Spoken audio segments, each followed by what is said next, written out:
தெரியாம ஏன் சார் பேசுறீங்கன்னு கடுமையாக திட்டுறாங்க. இன்னொரு பக்கம் சம்பந்தப்பட்ட சில பேர்கிட்ட கேட்கும்போது சில யூடியூப் சேனல்கள் பிரபலங்கள்கிட்டயே இந்த விஷயத்தை கொண்டு போயிட்டாங்க.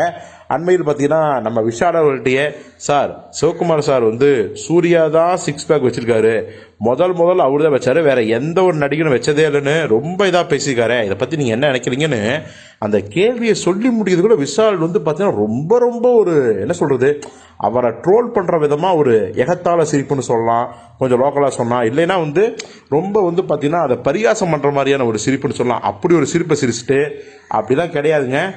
தமிழ் சினிமாவில் முதல்ல 6 பேக் வச்சது யார் தெரியுமா? தனுஷ் தான் வச்சிருக்காப்புல. ஏன்னா வெற்றிமாறன் டைரக்ஷனில் அவர் நடித்த பொல்லாதவன் படத்தில் தான் 6 பேக் வச்சார். அதுக்கப்புறம் 2008 சத்தியம் படத்துக்காக நான் வச்சேன். அப்புறம் 2012 மதகத ராஜா படத்துக்காகவும் நான் வச்சேன்.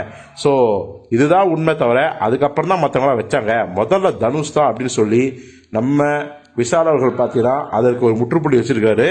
ஸோ இதன் மூலம் நீங்கள் என்ன நினைக்கிறீங்க? சிவகுமார் அவர்கள் இப்படி ரூஸ்டாக விடுறத கண்டிப்பாக அவர் நிறுத்தணும்னு நினச்சிங்கன்னா அதை கமெண்ட்ல சொல்லுங்கள். மரங்கள் ஓய்வை விரும்பினாலும் காற்று விடுவதா இல்லை அப்படிங்கிற பழமொழிக்கு ஏற்ப நம்ம நடிப்பின் நாயகன் சூர்யா பார்த்தீங்கன்னா இப்போ சர்ச்சைகள் எதிரையும் மாட்டாமல் ரொம்ப தெளிவாக காய் நகர்த்திட்டு இருக்காரு.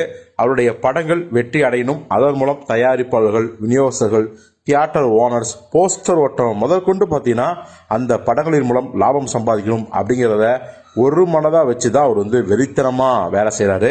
இப்போ அவருடைய ரெட்ரோ படம் ரிலீஸ் ஆக போது இந்த படத்துக்காக மனுஷன் உயர கொடுத்து உழைச்சிருக்காரு. ப்ரொமோஷனும் பார்த்தீங்கன்னா களை கட்டுது. இந்த படத்துக்கான எதிர்பார்ப்பும் ஒரு பேன் இண்டியா படத்துக்கு என்ன எதிர்பார்ப்போ அந்த எதிர்பார்ப்பு இருக்குது. ஏன்னா இது ஒரு முழுமையான பேன் இண்டியா படங்கிறதும் நமக்கு தெரியுது.